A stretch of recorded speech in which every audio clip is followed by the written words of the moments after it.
For today's video mga idol, so niata karon sa highway Mandawi City ay nangita ta og tindahan nga pwede na to kadisplingan sa atong produkto nga corn tea with malunggay.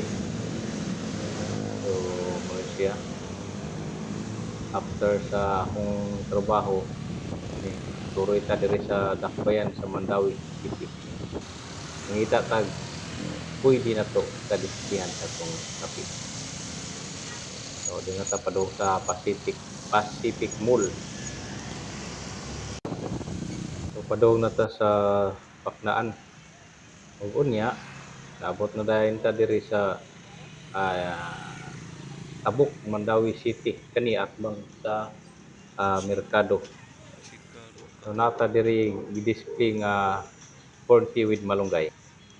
So kana diha dapitan mga idol kana naa gyud sa kinatumyan gyud. So mura ra man ni siya nagbi ang kaning merkado diri. So tapad sa bakery.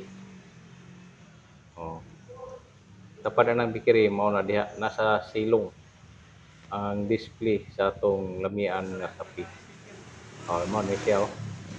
Usa sa mga in charge or tindero diri sa i- ah so ari na ta sa tindahan ni Ma'am Rodit Sup Store sa Tabuk, Mandawi Public Market. Na diri mga idol kani gibitay na ang atong kape. Na diri mo na tag-iya mga idol kana. So itong babae pati tag-iya niya kading mga laki diri yan yung mga backup. Narang kape gibitay na mga idol. Diri na mo palit mga idol sa atong lamian nga corn coffee with malunggay. Din shout out des mga Yeah. kabante ni Ma'am Rodit Sup no. Okay. Shout out ninyo dia boss.